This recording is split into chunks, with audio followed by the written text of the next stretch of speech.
Thank you for joining us, Panch, today. This event is being recorded. We currently have over 200 attendees. So I'd like to begin introducing myself. I'm Bethany Johns. I'm the Assistant Director for Research Policy at APLU, and I work with the Council on Research.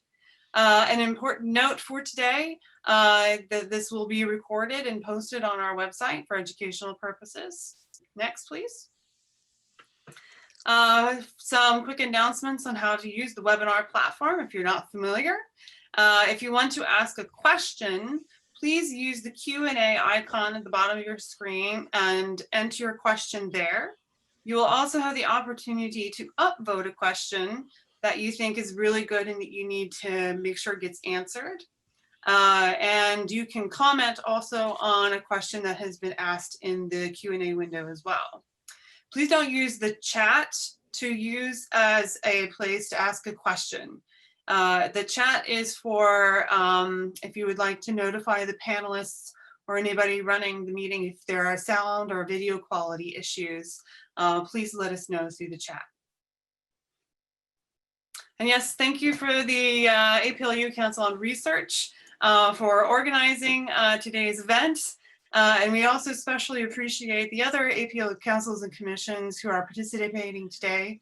Leaders from our other councils and commissions will help participate by asking Panch questions. And also special thanks to APLU staff and staff at NSF for helping produce this event today. It's always a challenge these days to try and put together things virtually, so thank you very much. The main speakers for today will have Chris Keene, who is the core chair and the VPR, the Vice President of Research at Washington State University. He will be moderating the session, including the questions at the end. We also are joined by Peter McPherson, who's the president of APLU, who will introduce Panch. And then, of course, we have Panch, the NSF director, and also a former chair of the Council on Research. So it's really good to see a friend. So with that, I think I'll turn it over to Chris. Okay, Bethany, thank you very much and welcome everyone. Thank you for attending today's event. This is one of our periodic series of conversations that the Council of Research hosts with leaders in the science community. And we're very pleased today to have Panch here to share his perspective as a relatively new NSF director just confirmed in June of this year. So I'm going to turn it over now to Peter McPherson, APLU president, who will provide a nice introduction to Panch. So go ahead, Peter. Thank you. I think virtually everyone on this knows of you or knows you. We appreciate your leadership at Arizona State for those many years as Vice President for Research, and I noticed that your role continued to grow year by year. Clearly, Michael Crow saw how much you could do and took great advantage of it.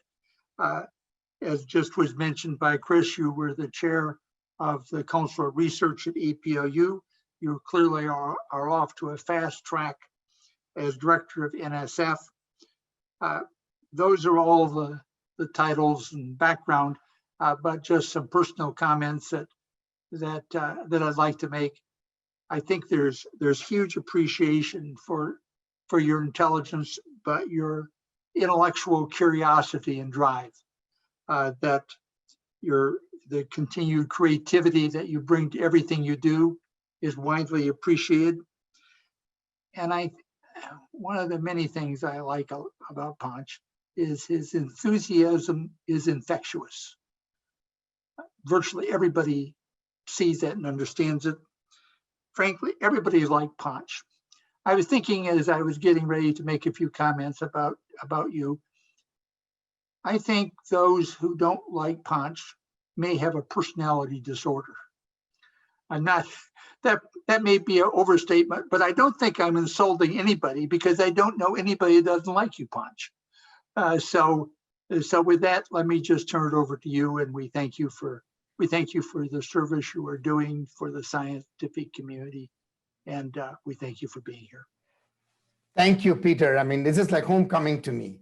I've had many meetings over the last 115, 120 days since I have taken this role. This truly feels like homecoming.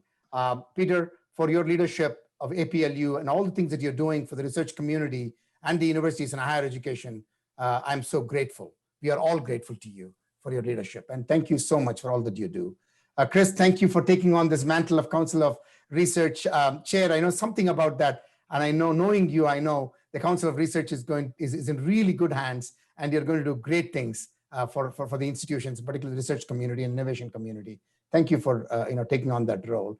It's nice to see many known friends and colleagues join today, and I'm thrilled to be able to share with you some thoughts. And I'm going to share my screen so you'll all see it, and then I'm going to walk you through what I'm thinking about. And this is something that I've shared with the National Science Board in a retreat forum where I talked about my vision for NSF into the future. So I'm going to share that with you. You're one of the early audiences because you are all amazing leaders and thought leaders that are in your own way affecting unbelievable progress for the nation and unleashing the talent across the nation. So therefore, I want to share this vision with you. So as I think about the NSF strategy into the future, I think about the past, because anybody who doesn't think about the history and try to formulate something for the future, clearly you know what they are. So for me, thinking about the past and the history is exceedingly important as you frame the context for the future. So when I think about the past 70 years, 7 decades of NSF's existence since Vannevar Bush's fantastic conceptualization for what National Science Foundation should be, we have done unbelievable work. And you're all part of that ecosystem of that work having manifested in terms of ideas and talent being unleashed across this great nation.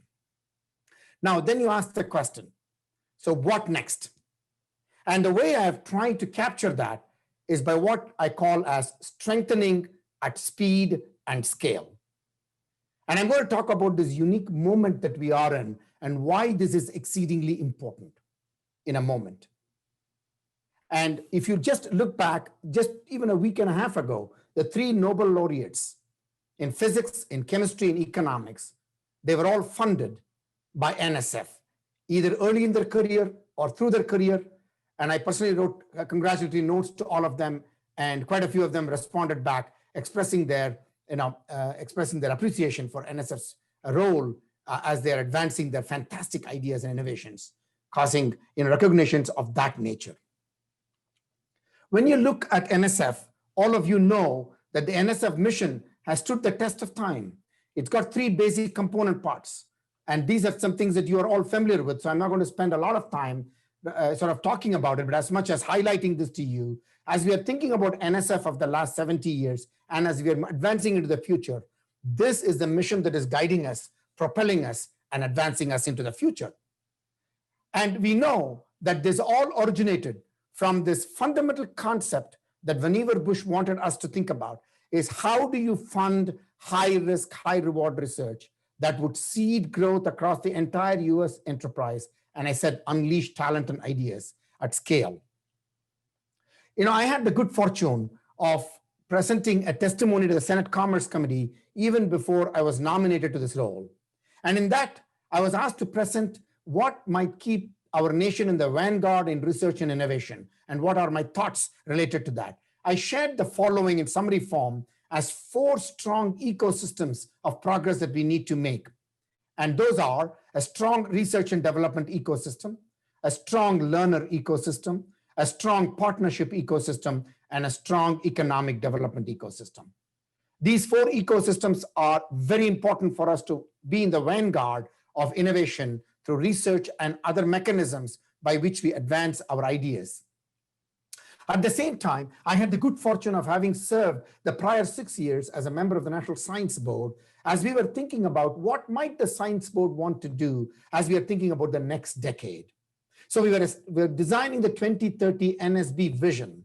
And in that vision, again, these thoughts that I had shared were again shared by the colleagues of NSB, and we all felt that these were important. And those component parts also converge with the kind of ideas that I was thinking about. And being a part of the board, I had some influence, but I think it was a collective effort of many unbelievable colleagues in the board. Now, as I was therefore launching and thinking about the vision for NSF, I tried to distill it from the convergence of those ideas, because I believe that NSF as an agency can do amazing work if we organize ourselves around these 3 pillars The first pillar being advancing the frontiers of research into the future. The second pillar, which is exceedingly important and very dear to me because of my own background and the institution that I came from, is when we're doing this, we need to ensure inclusivity and accessibility, that we shall not and must not and cannot leave any talent behind as we are thinking about this nation and unleashing the potential of this great nation into the future. And I'm going to talk about this a little bit more later. The third pillar is that in doing so, that we have to make sure that we are securing global leadership. And that global leadership is not that one is a leader and other are followers. That's not what I mean by global leadership. What I mean by global leadership is that we have shared values. We have shared aspirations. We have shared mechanisms of operation through research integrity, transparency, openness, reciprocity, and that those who share those fundamental beliefs in scientific progress, then we are a community. And that as a community, we can advance several fantastic ideas forward that benefits individual nations and therefore the entire globe. I have had many meetings with many international science agency leaders already in my first 130 days of my existence here.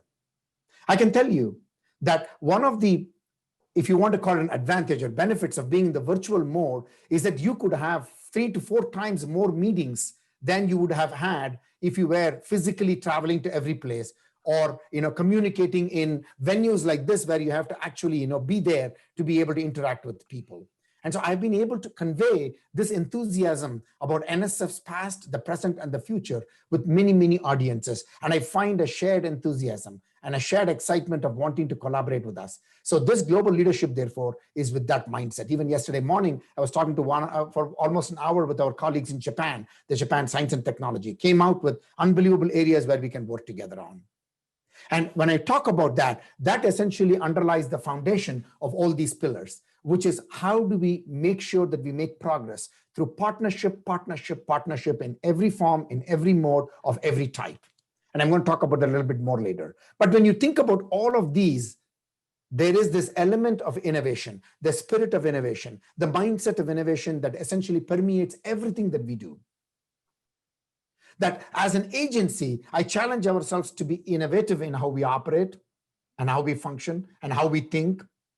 And therefore, that then unleashes more innovation across the nation because of the kinds of things that we do with the unbelievable talent and ideas across the nation. So that's in a summary form, the vision. Now, that vision is very timely, I believe. And what NSF is embarking upon to do into the future is timely for the following reason. This, I believe, is a defining moment. Notwithstanding the fact that we are all facing the COVID challenge and trying to see how we might do even better in this challenging environment. But let me talk about 3 elements of that defining moment. The first one is what I call global competition. There has never been a time where our competition has been so intense in science, technology, engineering.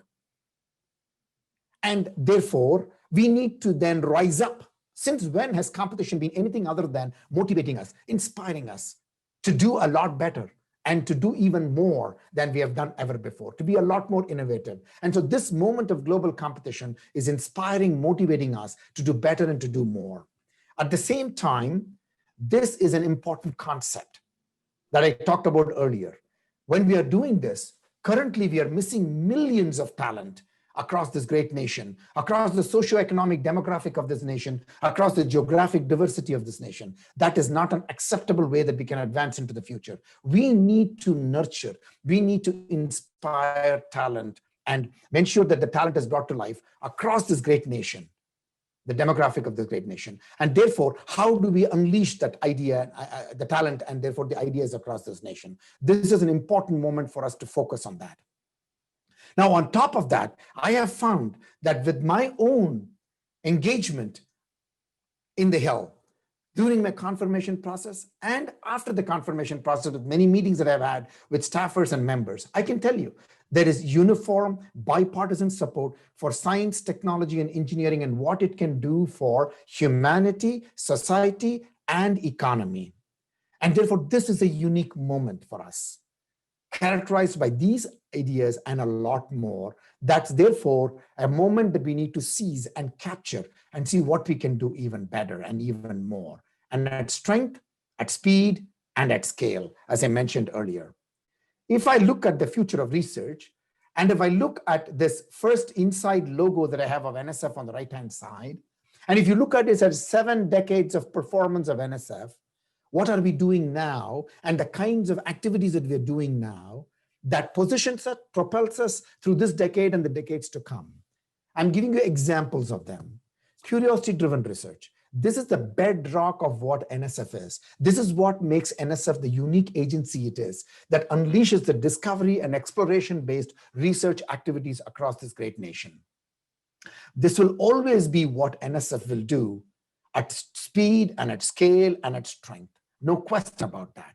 With that strong foundation, we also have other things that augment and enrich the foundation itself, which is emerging opportunities. This moment of a COVID challenge, also, you could look at it as an opportunity for innovation, opportunity for finding solutions that is based on the decades of innovations that have happened through NSF's investments and other agency investments across this great nation. How do we now take those innovations and find solutions for today? How do we take today's challenge as a mechanism of seeing what might we do in curiosity-driven research for the decades to come, so that we might be prepared, so that we are proactive, not reactive? The third, research centers. These are conceptualizations of NSF that are larger, which brings together people across disciplines, across institutions, working in partnership with industry and working with international partners and a host of others. We have over 60 research centers currently across this nation. Now, if you look at even just one of those research centers that we launched recently, we have engineering research centers, science technology centers, physics frontier centers, chemistry innovation centers, you go MERSEX, and you can go on and on. But even the engineering research centers competition that we announced the results for recently tells you, from the title, it tells you that we are focused on solving problems that are exceedingly important for humanity, society, and the economy. Look at the titles. Technologies for preservation of biological systems, sustainability to powered infrastructure for roadway electrification, quantum networks, Internet of Things for precision agriculture. You see that it is these areas that are empowering the solution pathways, but most importantly, unleashing the curiosity-driven research activities that needs to then get to those solutions. Okay. Now, more recently, we conceptualized the AI activities. When I got to the agency, I said, AI should be in every state. So we had 7 AI institutes that we launched, and that touches about 20 states through various partnerships. 2 of the AI of the 7 institutes were in fact in partnership with NIFA of USDA. One of them partnering with John Deere, for example, at University of Urbana-Champaign. Now, if you take the new 8 institutes that we have made calls for, you can see that with these 15 institutes, you can conceivably touch every state in this great nation. Why is it important? It's important because there might be a talent that you could touch and inspire in a K-12, or in a community college context, or in a 4-year college context, or in a research university context, or with industry, or with entrepreneurial outcomes, or with community impact, whatever that might be. I'm not suggesting it is one way. It is not a monolithic way of saying AI in every state means every state has to have a certain way of doing it. What I'm suggesting is that if you really believe that talents and ideas are everywhere, then we need to envision the themes and topics and frameworks that touches that everywhere and inspires that everywhere. So you can replace AI by whatever you want in the future, that you are sort of intentionally and with intensity focusing on this talent across all this great nation has to offer is an important thing. Likewise, when you look at quantum, we want to make sure that the national quantum platform is accessible for everyone. It can be a 5th grader in rural Montana who wants to get inspired by being able to touch this quantum platform. It should be accessible. It should be possible. Why not? Today, we know that with remote access, anything is possible. Anything is possible. I've been challenging the agency to think about how Antarctic explorations can be done even more with technology through roboticization and other kinds of remote exploration possibilities. So more people touch science, more people get inspired by science and technology and engineering. So again, quantum is a concept. You can replace it by any concept you want. How might you then have new framings? When we came and I said, why not we look at framings that challenge us, inspire, therefore the nation. Resilience is one such. This is a pandemic. We need to be resilient not only to pandemics, to natural hazards, to other kinds of events that happens periodically. How can we have a resilient economy? How can we have resilient outcomes as a nation? Resilience as a topic should be something that we should work on intensely and intentionally.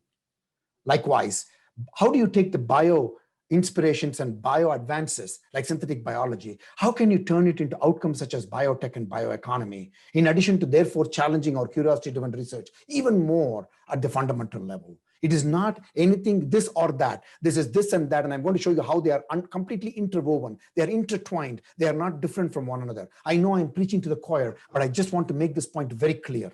It is not that NSF is doing anything different. It is just that we are trying to strategize to make sure that our work is being even more strengthened at speed and scale, as I said earlier.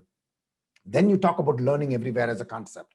If there's any time that has shown that this can be done, it is now. In March, in 2 weeks, we pivoted completely in higher ed and in K-12 and so on, despite all the challenges, to deliver instruction and learning outcomes. Yes, there are challenges, but challenges then motivate us to come up with new solutions. So it has shown us that it is possible now with learning everywhere that you can touch any part of this great nation in terms of inspiring talent and ideas.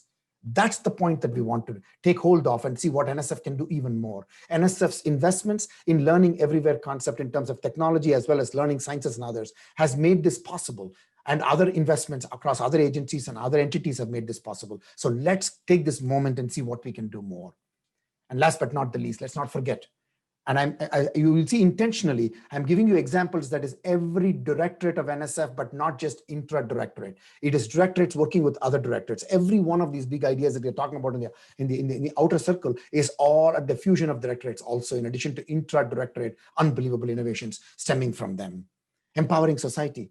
We have to touch, I have examples, I can tell you, I can give you a 4-hour talk if only I had the time, because I have examples of social behavioral sciences at this time impacting humanity and society in ways that it is amazing. Now, the social behavioral sciences, being part of every component, AI in every state, SB is part of that, okay? Resilience, SB is part of that. Learning everywhere, SB is part of that. That we are finding solutions with an understanding of the social behavioral sciences, policy, and others being a framing of how you solve problems is an exceedingly important thing that we need to keep in mind as we think about the future. Therefore, when we talk about advancing the frontiers of science, now the inner logo is expanding and scaling because of these activities as exemplars, but these are not just the ones. I'm giving you some very few examples in the interest of time. Now, these are the kinds of activities, and more of those kinds of activities and more of pilots and more of new thinking and innovation is what is going to take us in terms of scaling. Now, that alone is not enough. I challenge ourselves now. Now we need to strengthen that even more and scale that and speed it up with this megatons of rocket fuel being attached to it. Imagine these as a rocket fuel of megatons being attached to this. The first concept is partnerships. Partnerships as a methodology by which we rapidly advance at strength, at speed, and at scale, because we are leveraging the partnerships as well as the partners are leveraging us. Just in the last 2 days, I had at least 5 partner meetings. I'm just going out there, listening to them, finding out how we can partner better, because this agency is going to be partnering. I have pretty much talked to every agency leader. I've had excellent conversation, for example, with NIH, with Francis Collins, excellent conversations, where we are talking about how might we turn those into not only what we are doing already, we are doing a lot already, by the way, with agencies. Pat Gallagher, who I saw here, knows this. How do we work with NIST? How do we work with others? You can see that we can do amazing things through partnerships, and I'm challenging ourselves to do macro level activities through partnerships. What might we do with NSF and NIH? For example, I have asked the question, can we do an AI institute between NSF and NIH that unleashes the power and potential of biomedical, clinical informatics, etc., in the genome, in the genotype phenotype spectrum of opportunities? Can we do something really significant? Yes, the answer is yes. How might we put working groups together to get there? So we have inter-agency partnerships, looking at the future of work. Inter-agency partnerships, breaking the ice as an example, okay? With all these partnerships. Industry, we have many partnerships, but I'm really, really focused on building and expanding this partnership base, direct, indirect, and working with all of you, working with foundations in philanthropy. I've already talked to a few foundations in philanthropy, and I'm going to be talking more. I need all your help. states and municipalities, K-12 systems, university and community colleges, international, and more. I'm engaging with all these constituencies as we speak, because I believe we need to be out there listening, engaging, and therefore, incubating ideas and thoughts and programs that can put us into the future. I know all of you, some of you are already doing all of these things in institutions. Please take that as, it is already manifesting across this nation, but I'm trying as an agency to think that way even more. We have done a lot of great work. We are doing a lot of great work. How can we do at strength and speed and scale? The next is people. How do we get emerging talent, emerging talent being inspired, as I said, at scale? How can we get this? This is an unacceptable thing. We cannot have this continue anymore. How can we take this missing millions of talent be brought to life, as I said earlier? How can we build programs that are inspiring talent everywhere to the GRFP programs? I challenge ourselves. I know there was, people to ask me, what is your thought here? We have 2,000 GRFP fellowships, okay? It should be 10,000, it should be 20,000. It should be at that scale that we should be operating, because there's talent galore everywhere. How can we do that through partnerships? How can we work with HBCUs with intensity, with scale, with speed, with strength? I'm talking to a lot of people on that. How can we work with tribal colleges and universities, TCOPs? How can we work with MSIs? How can we work with HSIs? How can we work with ATE program, with community colleges? We need to do a lot. As I said, this is about speed, scale, and strength. I'm going to keep repeating that mantra for you. And that is the only quiz question I have at the end for you, by the way. So the last but not the least megaton of rocket fuel is this concept of translation. When I talk about translation, people will tell me, oh, but he's talking about how can we work with industry more? And it's all about the economy and this and that. No. And the other thing they will tell me is, oh, it's a linear pipeline. It's basic research, applied research, translational research. We all know this, that translational research inspires curiosity-driven research in many cases. Curiosity-driven research inspires translation research and enables translation research. It's a highly symbiotic, synergistic relationships. They're highly intertwined. Yes, there is discovery-based, exploration-based research. There is exploration-based research. There is translation-based research. Both of them can result in curiosity-driven research. Let's be very clear about that. How can we then work at intensity with translation as a set of objectives? And in translation, there are many, we all know that knowledge leads to action. We have got the ICOR program. I tell agency, ICOR program cannot be thousands of projects. It got to be 100,000s of projects, unleashing talent at that scale. SBR, STTR should be doing a lot more. How can we have convergence accelerators? It's a great program at scale. How might we then have CyberCore at scale? This is a program that has inspired me a lot, Civic Innovation Challenge. That is, it is not only that we fund the universities that work with the community, how can we fund the community to work with the university to solve real problems that the community faces through Civic Innovation Challenge? These are just some examples. NSF is doing a lot, IUCRCs, PFIs. I can go on and on. There are a number of programs. So we're taking a stock of all of that and saying, how can we do translation, innovation, and partnership at speed, at scale, and at strength? And I'm starting to look at that with a lot of intensity also. With the knowledge and the understanding, that means that curiosity-driven research is going to be even more unleashed at speed and scale and strength. That is the objective. That is the role of NSF. And so I'm imagining Bell Lab-like entities across this great nation, around topical areas that are akin to that place. A particular place may be strong in agriculture. Let's build a Bell Lab-like entity through public-private partnerships, bringing industry, bringing entrepreneurs, bringing the universities, bringing community colleges, bringing K-12, bringing every asset, cities, municipalities, state, everybody together in these conceptualizations of these entities. We need this at scale in order for us to be able to compete globally.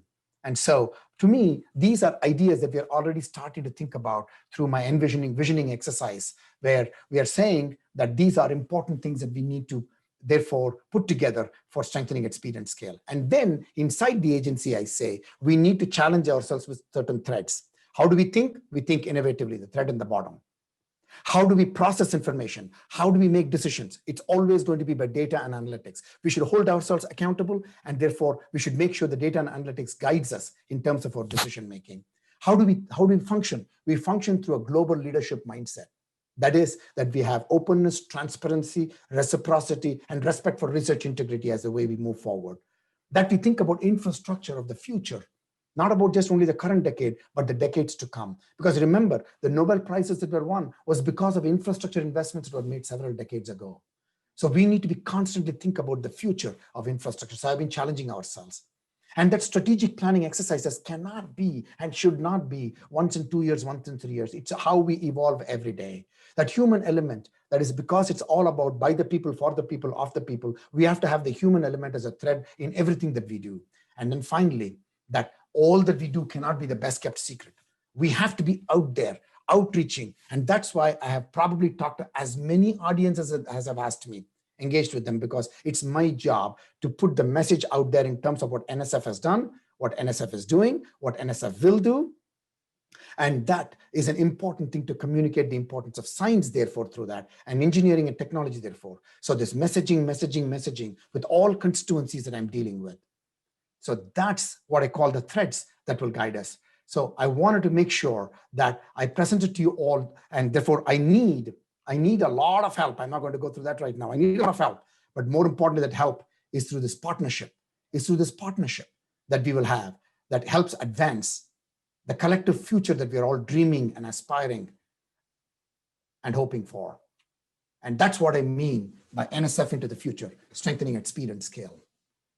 Thank you all for the opportunity to spend some time with you. I know I took a little bit longer than you afforded me in this presentation, but I did not want it to be where my first presentation was sort of any less than talking about the overall vision that's important to be communicated. And that then future conversations can be even more rich, and we can still have ongoing evolutionary things that we can discuss. And so I took the liberty of taking a little bit more time. So thank you for giving me the time, Chris. I appreciate that. As I said, I've been sharing it across various constituencies, and I plan to do even more. So on that note, I'm going to stop sharing, and I'm going to now start taking whatever discussion items or questions that you might have. Thank you so much, all of you. Okay, Panch, thank you very much. That was great. Thank you for sharing that exciting, inclusive 50-state vision. Really cool. So everyone, we're now going to go on to the question section. Let me just explain how that'll work. First, we're going to have some questions from our APLU commissions and councils, and then we'll go to general questions. So I would ask for those in the audience, please put your questions in the Q&A. We're not going to be doing vocal questions or things like that. Just please put it in the Q&A, and then we'll take it after we get through our 6 questions here from the council commission leaders. And the first question will be from Dana Tapusis. Dana, do you want to go ahead? Yes, thank you. Good afternoon, Panch, and nice to meet you. My question is, given all the public impact that NSF-funded research has, and some evidence that basic science is still misunderstood or undervalued by some, how do you see NSF's role in helping shape public understanding, acceptance, and appreciation for publicly funded research? Dana, excellent question. You should know this better than anybody else. Dana used to work at our OLPA, Office of Legislative Public Affairs at NSF. So she knows what NSF is, what NSF does, and she did some of that too. So Dana, thank you for the question. So Dana, with the leadership of Amanda Greenwell, the last couple of years, we have really taken the message out, okay? Through many forms, through social media, through the small video clippings that we make possible, inspirational videos, being out there in the Hill. And because of Amanda, I'm talking to the Hill folks all the time, because it's important for us to be out there. I've talked to the academy presidents. I'm talking to any audience that will give me a chance to speak. I plan to go on a virtual road trip to every state and have conversations with them, because it's easier to do from my desk here by switching it from one side to another side. That's all I do. And so I plan to do this broad engagement, but that's only what NSF can do. Myself and my fellow colleagues, I'm sort of motivating them to do that, and write as many insightful articles as possible, things of that nature. All of that is only part of the solution. Each one of you here, I know we have 268 participants right now. The 268 participants, we all collectively share this responsibility. Let me tell you, when I was at Arizona State University, I welcomed every member of Congress, every decision maker, leader, and the public to have events in the university where undergraduate students and high school students were able to talk about what they are doing with excitement. I formed partnerships with local science centers in order that we might be able to, because our science center in the Phoenix, Arizona Science Center had 5,000, 10,000 people walking through those. Then working with K to 12. So it's a multifaceted approach, which has to be with intentionality and intensity both. So all of us, this is a shared responsibility. And if there's anything that NSF can do in the process of assisting with that, for example, you could say, NSF, why don't you give us 5 videos that we want, inspirational videos, that we want to make it as part of our presentation? Or why don't you give us this or that? Happy to engage with you guys on that front, okay? But I think it cannot be NSF alone. It is all of a government, all of the, beyond all of government, all of institutions kind of an approach. And so I challenge all of us. I invite all of you to be in this collective mission. This, as I said, is a very, very exciting moment for us because people are listening. People are listening. People understand the value of science. COVID has underscored the importance and value of science even more, right? And now let's take this message and therefore see what can we do to win the hearts of people in terms of saying this is important for humanity, for society, and of course the economy. I hope I answered your question, Dana. You did. Thank you. You're welcome. Yeah, thank you, Dana, for that great question. Next will be Gina Daly, our CGA chair. Well, it's so nice to meet you, Panch. I've heard wonderful things, and I especially appreciated your remarks about the missing millions and the need for making sure that we aren't leaving anyone behind in terms of cultivating talent and finding talent. And with that in mind, my question is really about international talent as well. So one thing that actually has gotten a lot of votes in the Q&A is about the Endless Frontier Act. So it proposes to create a new technology directorate at NSF, authorized at $100 billion over 5 years, with the aim to help the United States stay ahead of foreign competitors. NSF has begun the Convergence Accelerator to support and accelerate use-inspired convergence research in the areas of national importance. But how would you structure NSF to have the greatest impact on innovation and competitiveness? Excellent question. And let me just one second. Let me choose my virtual background and see if that works. No, none. I'm sorry. I don't know what's going on here. Okay, we are just going to have an audio call moving forward. That's all. That's fine. You know, I don't know what really happened with my system here. We'll continue with the audio call. Okay. So that's an excellent question. As you know, I cannot talk about a specific bill that is in Congress. I will not be able to talk about that. But however, if you looked at the presentation that I made, the fundamental concept that we have talked about is exemplified by all those activities that are out there in terms of promoting much more of fundamental research and translational research, all of them working towards lifting the space at which we progress in terms of fundamental research. And therefore, how might we therefore find mechanisms of solving problems that society and humanity needs solved right away? How can we find the economic outcomes that we desire to achieve? Most importantly, how can we empower the talent across this entire nation and at speed and at scale? So these are the aspirations as I see in all of these efforts. And I think that is a fantastic set of objectives. And therefore, for us, therefore, as NSF, we need to be configuring in ways to be ready for all kinds of those futures that we might that we might have. But more importantly, I don't wait for futures. You create the futures. And that's why I'm talking to every partner that I can talk to, because partnerships can be another methodology of leveraging resources. By resources, I don't just mean money alone. It is also about other kinds of activities that essentially provides us the ability to be able to translate these ideas into action at speed and scale.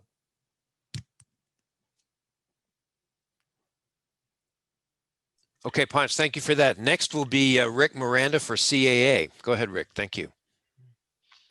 Thank you, Chris, and thank you, Panch, for your inspiring talk. We'd like to hear your thoughts about graduate education as a priority for the NSF. Specifically, we're observing some faculty are increasingly reluctant to include funds for graduate students as much as before in proposals, given the rising costs. What do you see the NSF doing to track this problem? For example, monitoring trends in the number of proposals, requesting support for graduate students, comparing success rates for proposals with and without such support, encouraging proposers to prioritize graduate education. How do you see specific programs at the NSF supporting graduate students evolving in the next period, Panch?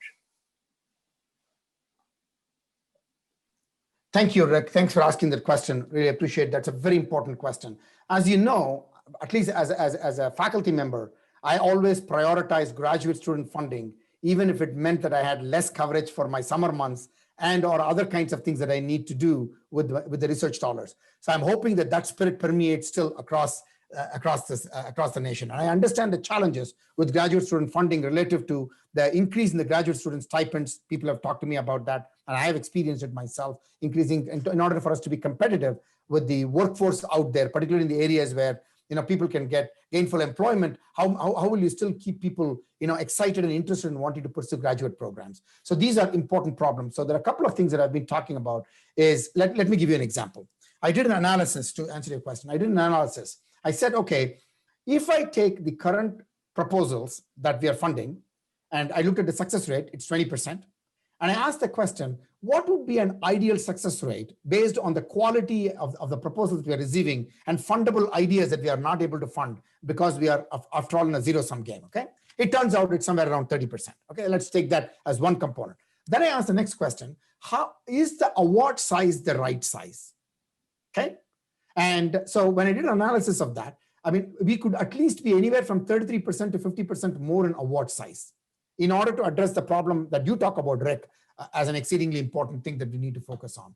The third thing that I did is the duration of the projects. On an average, it is 3-year duration for most of the awards proposals. So I said, what would be the ideal duration? So it turns out it's 4 or 5 years, let us say. Let's even take 4 years, 33% more.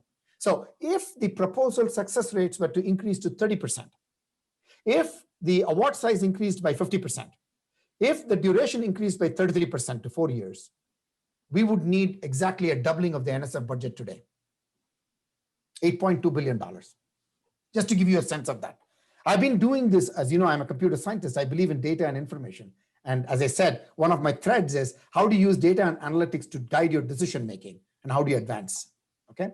So we are working on, in this environment of how you're looking at the current dollars that we have and trying to do the best with dollars, right? So we are trying to see how we can lead with ideas.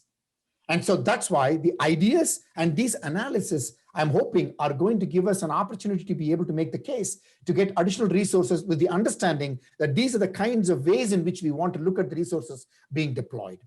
I'm also talking to partners to see if there are ways in which the partnerships can be a mechanism by which we can increase the intensity of the support that we can have for graduate students. In fact, I'll tell you, I'm pleasantly surprised. A couple of these companies that I've talked to, they have said, if NSF is funding, we will be happy to consider augmentation of the people, because at the end of the day, the people that you're funding are the people that we hire, and the ideas that you're funding are the ideas that we're interested in, not with any intellectual property necessarily as as a base of it, but even generally, interested in the ideas. So when you look at all of that, I find that there are ways in which you could actually think about how do we increase the resources. So it's an all-in approach, Rick.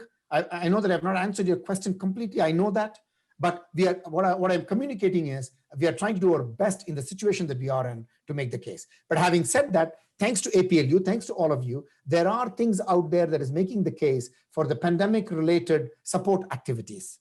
And so I appreciate that. And, so those are mechanisms by which we can do even more, right?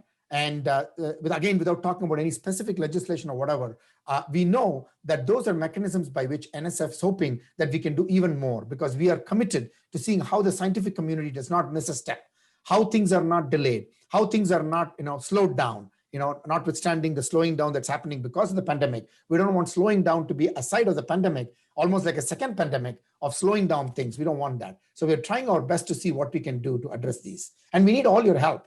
Again, I say all of this is a collective effort. It is not, the agency, as you can see, has the desire and the willingness to listen, to act, but it is an all of everybody approach, if you want to look at it that way. Okay, thanks, Panch. Thank you, Rick. All right, thank you, Rick, and thanks, Panch. Let's see, Pat will be our last question from the commissions, and then we'll be going to the audience. So, Pat.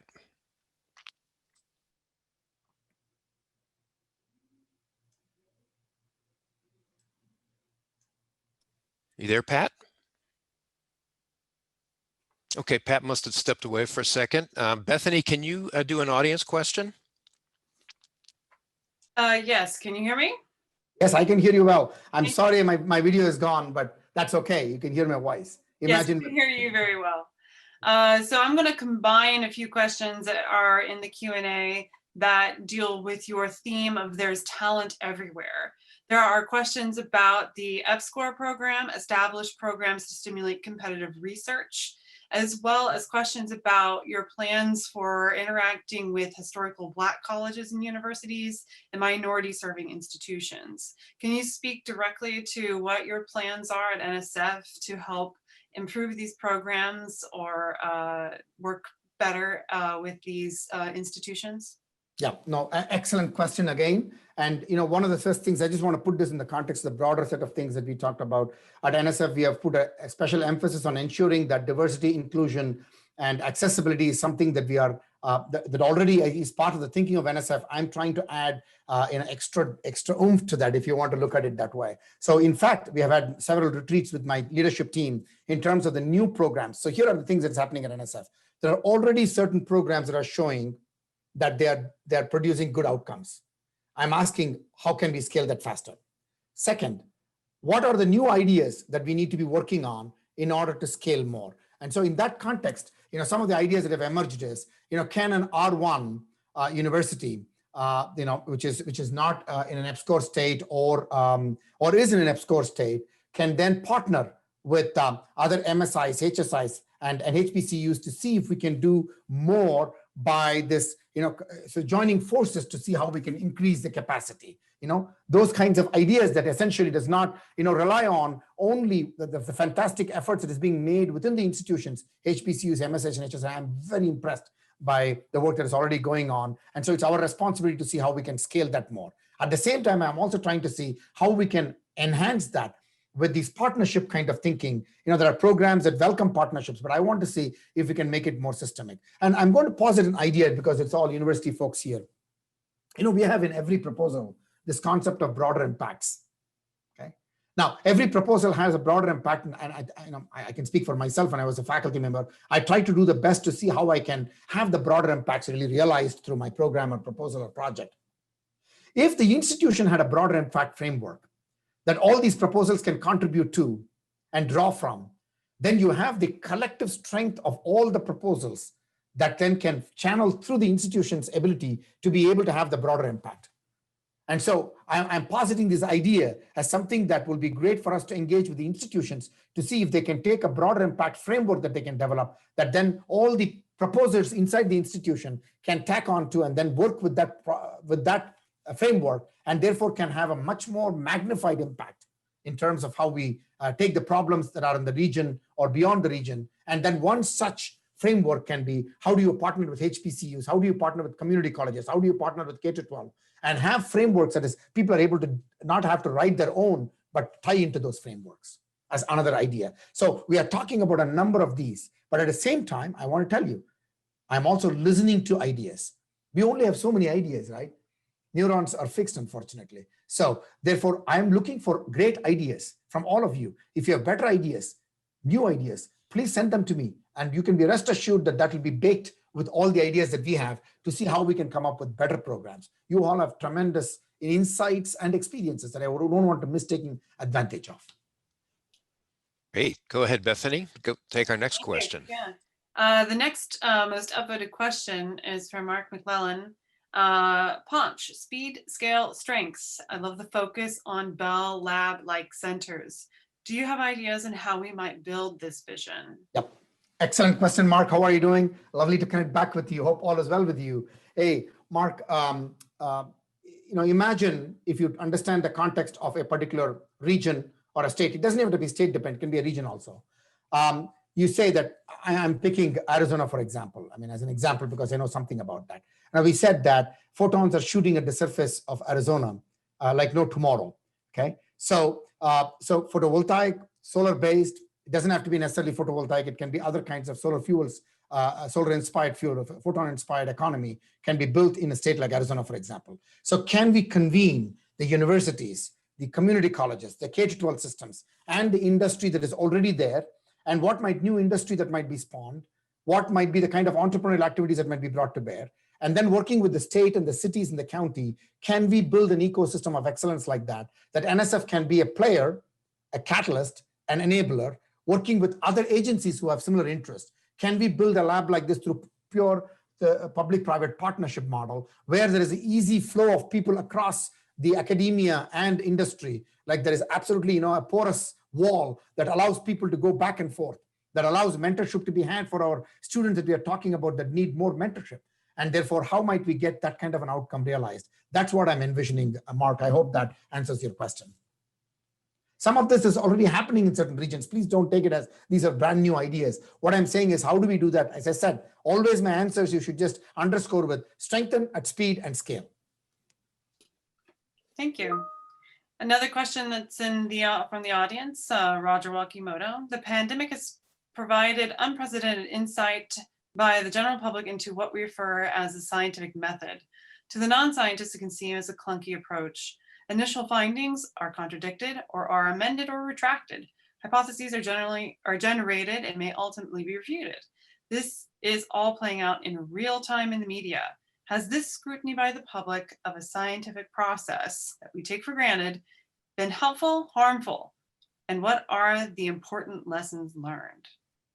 I think one important lesson is very clear: the importance of science, the scientific process, the scientific approach being much more discussed, awareness generated, education being spread across this nation. As I said, it is a collective responsibility. We all owe it to ourselves to see how we can build more of the trust in science, and how do we build trust in scientific process as well as scientific outcomes.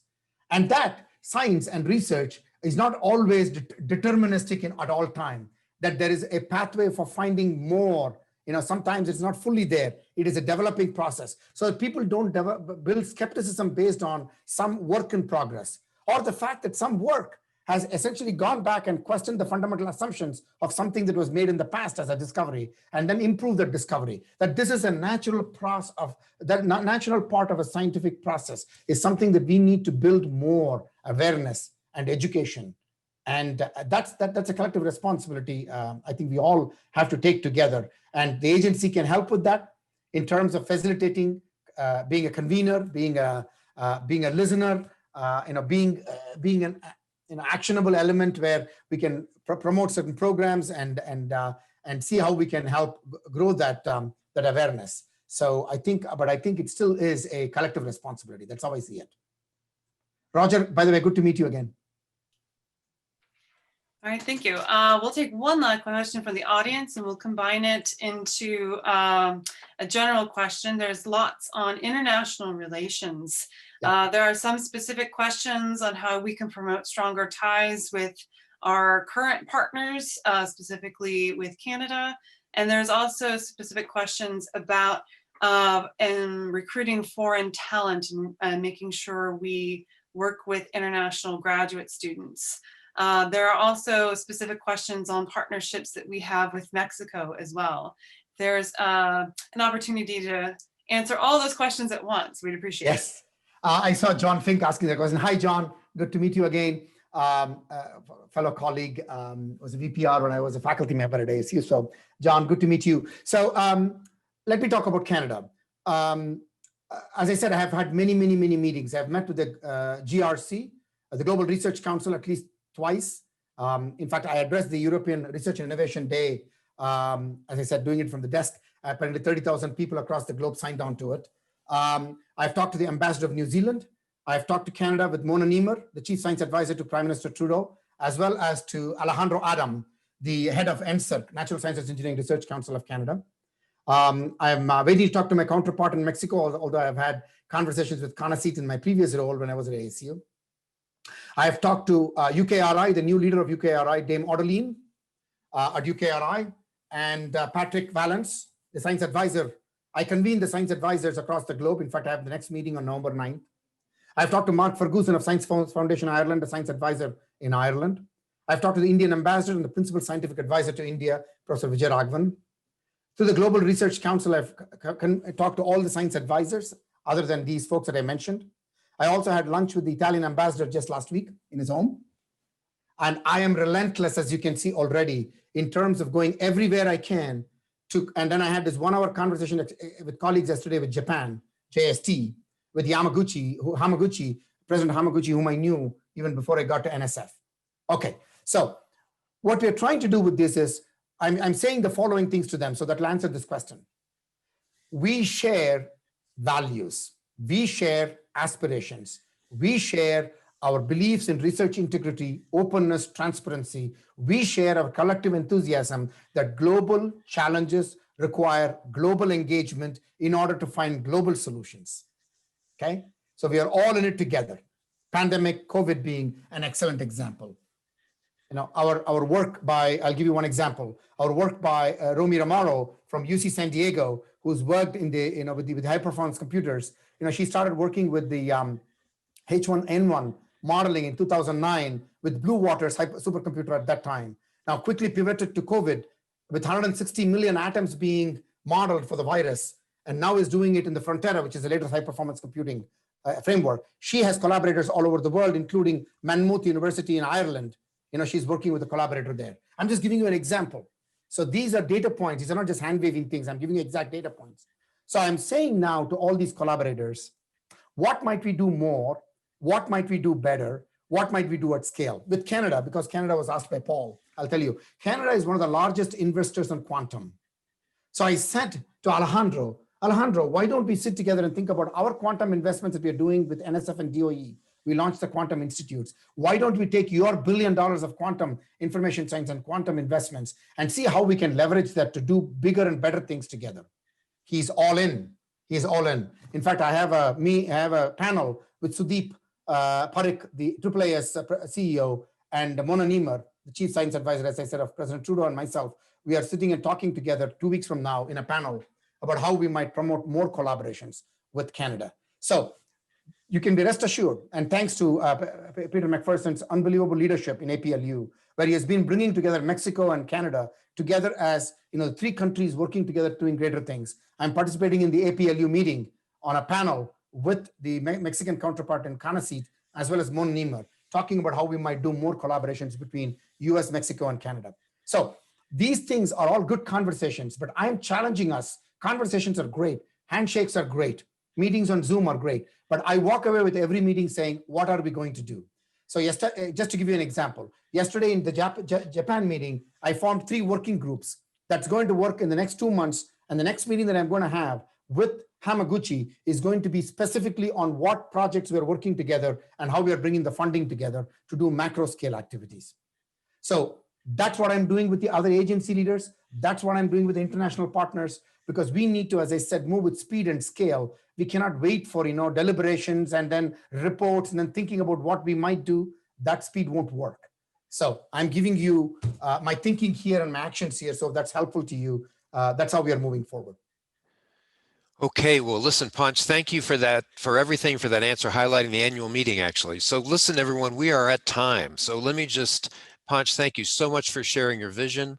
Let me thank all of our attendees for joining us today. Really a great discussion. Panch, we get it, speed, scale, strength. We look forward to working with NSF, and we, of course, if APLU and your members are here to help you. So just let us know anytime we can help. And thank you again all for attending, and we will see you around at future meetings. Thank you. Thank you all. Good seeing you, Janaka. Bye-bye.